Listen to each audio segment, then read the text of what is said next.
Warahmatullahi wabarakatuh. Perkenalkan, nama saya Dwi Damayul Bastian.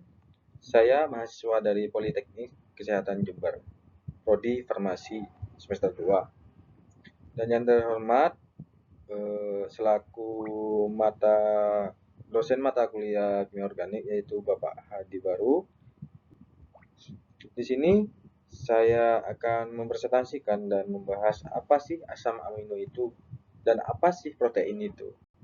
Kita bahas bersama-sama.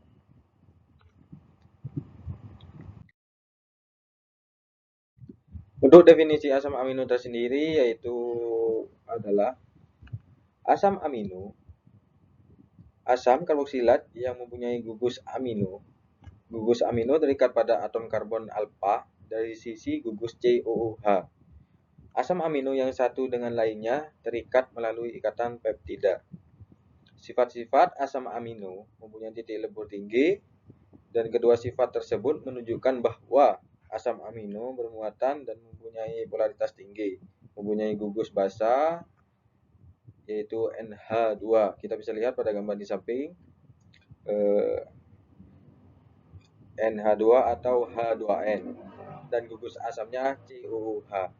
Yang di atas ini COOH, gugus asam.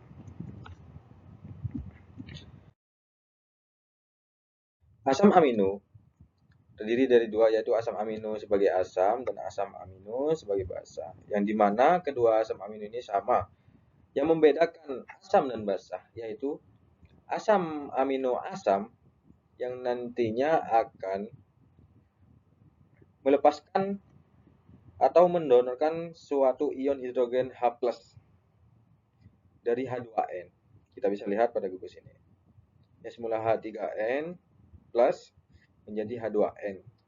Yang berarti hidrogennya akan dilepas mencari muatan negatif sehingga hasilnya COO- plus H+.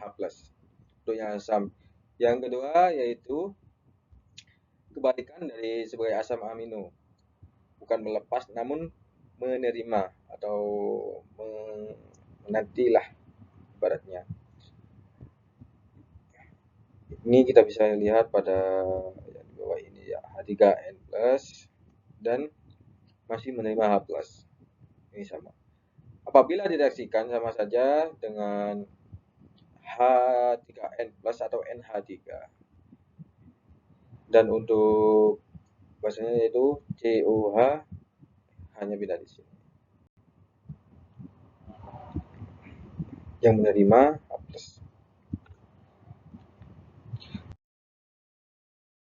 Untuk klasifikasi asam amino berdasarkan gugus R-nya dibagi menjadi 4 golongan. Yang pertama itu nonpolar, terdiri asam amino, 8 asam amino, contohnya alanin, valin, leusin, isoleusin, metionin, prolin, fenilalanin, dan triptofan.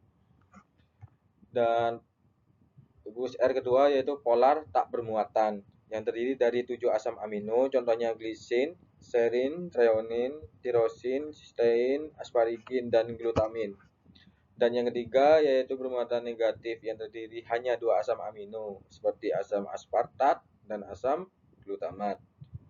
Dan yang terakhir yaitu muatan positif yang terdiri dari 3 asam amino, contohnya lisin, arginin, dan histidin.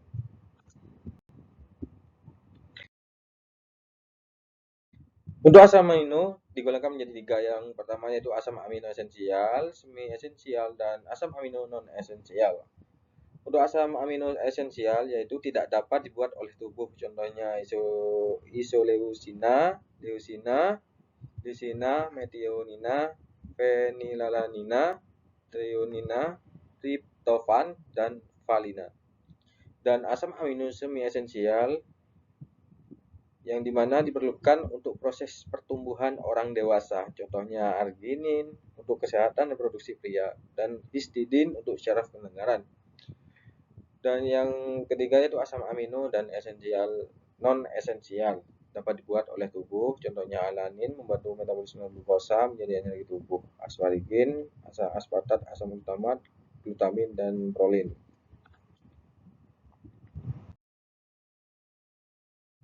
Untuk definisi protein tersendiri yaitu adalah senyawa organik yang berbobot molekul tinggi dan tersusun dari atas CHO dan N, yaitu karbon, hidrogen, oksigen, dan nitrogen, serta unsur lain seperti P dan S yang akan membentuk struktur unit asam amina. Untuk sifat-sifat protein, yaitu protein memiliki sifat yang berbeda-beda. Ada yang larut dalam air, contohnya seperti telur, dan tidak larut dalam air, contohnya kuku sama rambut. Struktur protein primer. Sifat kovalen pada ikatan peptida stabil, tidak dipengaruhi oleh pH dan pelarut. Atom-atom CHN terletak pada satu bidang datar. Kita bisa lihat pada gambar di samping ini. CHN yang berada di satu bidang yang datar. Dan karbon memiliki karbon alfa Ca yang mengikat gugus samping R. Di sini bisa lihat karbon mengikat R. Yang ketiga yaitu nitrogen, bagian dari gugus amina. Kita bisa lihat untuk nitrogen ini. Dan untuk oksigen bagian dari gugus karbonil CO. Ini karbonil ini. Dan untuk hidrogen terikat pada karbon dan nitrogen. Hidrogen, karbon, dan nitrogen. Kita bisa lihat karbon, nitrogen. Karbon, nitrogen. Yang terakhir itu gugus samping yang menentukan jenis dari asam amina.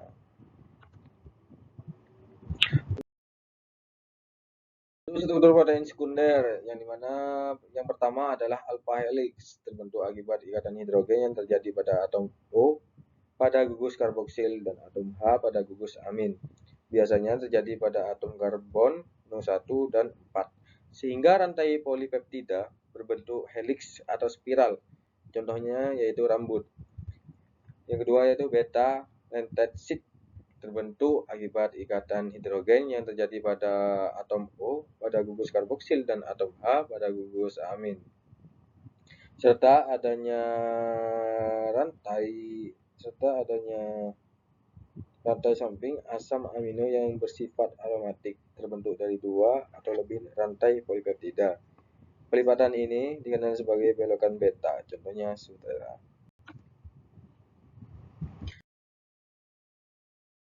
Untuk struktur tersier. Struktur tersier merupakan gabungan struktur primer, sekunder, alfa, dan beta acid, membentuk lipatan dan gulungan sehingga membentuk struktur yang lebih kompleks.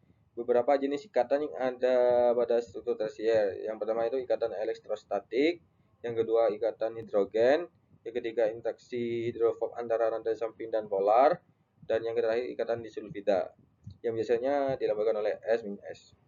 Kita bisa lihat pada gambarnya pada samping ini.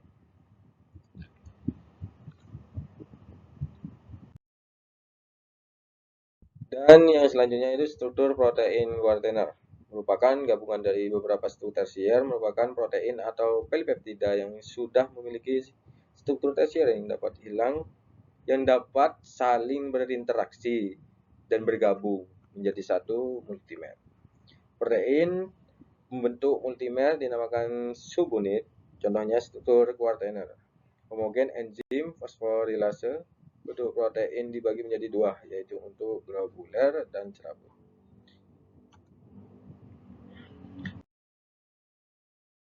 Klasifikasi berdasarkan bentuk molekulnya. Protein globular berbentuk bola terdapat dalam cairan jaringan tubuh. Protein yang merupakan kelompok ini adalah albumin, globulin, histon, dan protamin. Protein memiliki bentuk serabut dari atas beberapa rantai peptida berbentuk spiral yang terjalin satu sama lain, sehingga menyerupai batang yang kaku. Protein ini terdapat dalam unsur-unsur tubuh seperti kolagen, elastin, keratin, dan miosin. Klasifikasi berdasarkan kelarutannya dibagi menjadi 4, yaitu larut dalam air dan terkoagulasi dalam panas. Contohnya itu albumin, protamin, dan histon. Yang kedua, larut dalam garam encer dan terkoagulasi panas. Contohnya globulin. Dan yang ketiga, larut dalam asam dan basa encer. Contohnya glutelin. Dan yang terakhir itu terakhir larut dalam alkohol 70-80%, yaitu prolamin. Reaksi pada asam amino, reaksi gugus karbosil.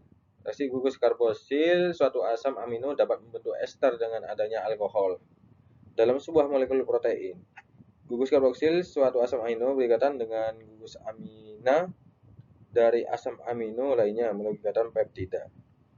Kita bisa lihat kedua gambar ini uji reaksi. Yang pertama yaitu asam amino yang memiliki gugus karboksil min COH yang bertindak sebagai sisi asam, dan alkohol etanol dalam gambar ditulis sebagai CH3 CH2OH yang akan bereaksi dengan asam amino yang akan bereaksi, dan katalis asam H+ ini di tengah ini menunjukkan bahwa reaksi ini memerlukan suasana asam untuk berjalan. Proses reaksi yaitu gugus OH dari ujung karboksil asam amino bergabung dengan atom H. OH dengan atom H-nya asam, dengan atom H-nya hidroksil alkohol. Yang nantinya penggabungan ini akan melepas satu molekul air yaitu H2O. Kita bisa lihat di sini.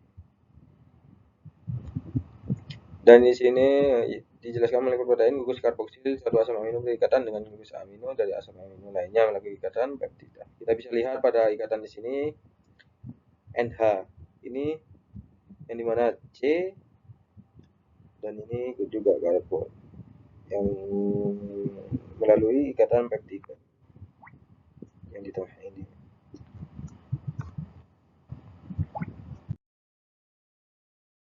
Reaksi pada asam amino yaitu reaksi ninhidrin. Gugus amina dapat bereaksi dengan bereaksi ninhidrin membentuk amonia CO2 dan aldehida. Reaksi ninhidrin ini dipakai sebagai dasar untuk penentuan kuantitas asam amino. Warna biru menunjukkan secara khas gugus amino. Kita bisa lihat ya di sini namanya adanya gugus asam amino. Next selanjutnya yaitu reaksi Biuret. Uji Biuret protein secara kualitatif mendeteksi keberadaan protein dalam larutan dengan indikator warna, yaitu berwarna ungu tua. Dalam kondisi basa, Biuret atau NH2CO, NH2 bereaksi dengan senyawa yang mengandung 2 atau lebih peptida berikatan yang membentuk kompleks berwarna ungu. Reaksinya adalah sebagai berikut. Ini bisa lihat CU2+ dan ini UH. Di sini kita bisa lihat nih untuk mekanisme karboksil sendiri yaitu asam amino pertama bereaksi dengan gugus amina min NH2 dari asam amino kedua, dan untuk hasilnya proses ini melepaskan suatu molekul air H2O dan membentuk ikatan kovalen yang disebut ikatan peptida CO min NH. Kita bisa lihat yang dimana ini nantinya CU2+ akan dihampit oleh 2 struktur peptida. Di sini ya, ini ada 2 ini peptida. Yang tengah ini CU2 nantinya akan diapit. Untuk selanjutnya, ternyata sudah habis ya. Baik, sekian dari saya. Maaf apabila ada kesalahan kata atau pengucapan atau perilaku atau kekurangan sempurna lah. Saya pribadi mohon maaf. Assalamualaikum warahmatullahi wabarakatuh. Selamat pagi.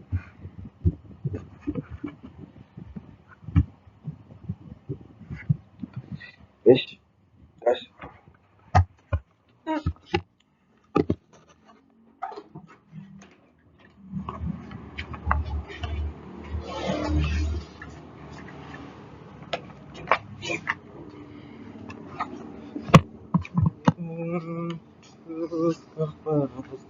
Dunia bila tak ada